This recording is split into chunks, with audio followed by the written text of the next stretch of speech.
الفكره عند المعلم كتبدا بديسان، كيتصوب كروكي، كيتصوب كاباري، من بعد داك الكاباري كيدار له الديسان ديالو، الديسان كنصوبوه يا اما بار اورديناتور يا اما باليد. وقبل من الاورديناتور كان عندنا اليد كنصوبو، كلشي كنصوبو غير باليد، كنديسينيو غير باليد.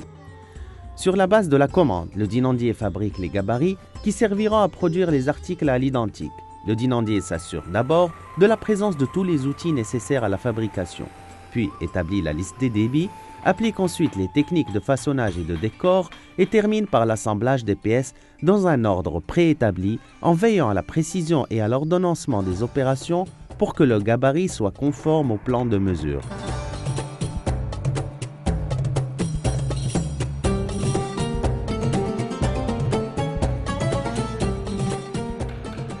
À ce stade, le dessin technique et le traçage font appel à la géométrie dans l'espace. Un minimum de disposition artistique sera requis pour l'artisan, comme le dessin artistique et le modelage.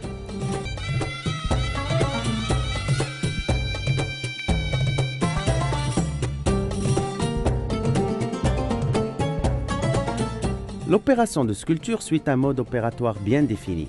L'artisan dinandier commence par fixer la pièce à sculpter sur le plan de travail, puis transpose le motif géométrique et floral sur la pièce. Il utilise les outils de coupe pour dégager le contour du motif, les vider tout en respectant le sens des fibres et moucharder les fonds.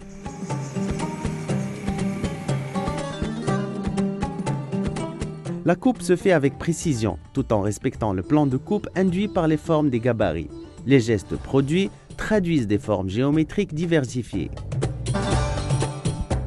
En effet, comme le dinandier doit créer des éléments de pièces à produire, il doit avoir de bonnes notions de ciselure et de gravure, lui permettant de réaliser les décors.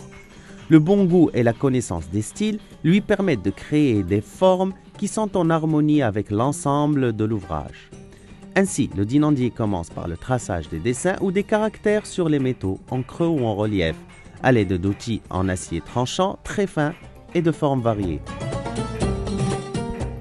Quant à la ciselure, il s'agit d'un travail extrêmement délicat qui peut crever la surface du métal si l'artisan n'y prend pas garde. Pour effectuer ce travail de ciselure et de gravure, le dinandier utilise de petits ciselets de toutes formes et de toutes dimensions, la plupart fabriqués par le dinandier lui-même. Le ciselage donnera ainsi à la surface du métal effet et relief, sans enlèvement de métal avec des rifloirs et traçoirs.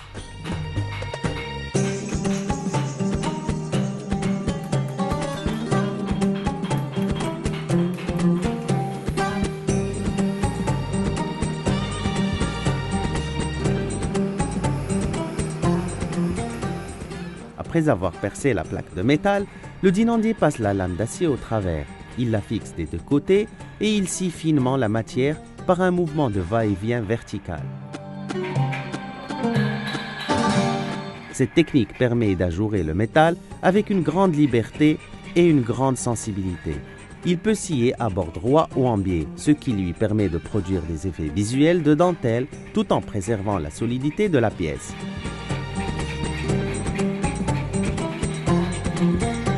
Il procède au final à la sculpture des surfaces et des arêtes et applique des produits de finition. Pour cela, l'artisan utilise des accessoires de serrage, des maillets, des machines-outils et des outils de perçage, des scies, des meules d'affûtage, des ciseaux et des gouges.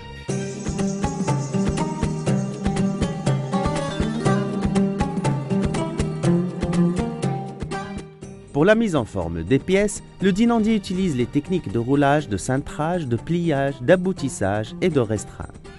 Pour ce qui est de l'assemblage, il se fait par agrafage, soudage, ou brassage et bordage.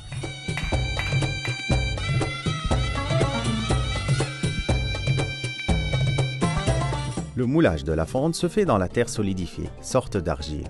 Après triage et malaxage, on pose la préparation dans un cadre de bois, première partie du futur moule.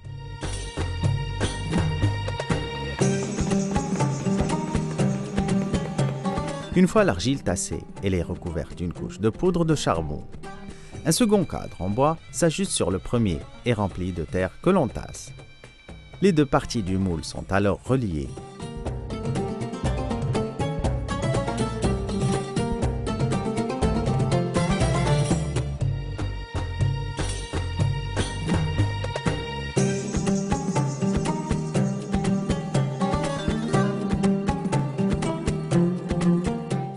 une ouverture ayant été pratiquée, l'artisan y coule le métal en fusion.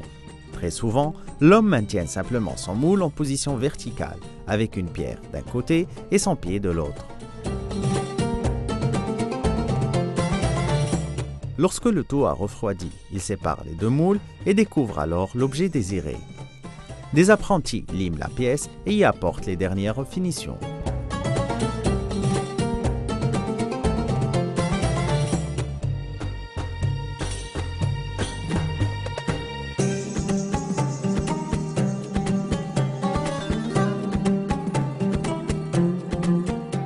Lors de la fabrication de l'ouvrage, le dinandier porte des équipements de protection pour se prévenir des brûlures et des coupures lors de la manutention des matériaux et des ouvrages.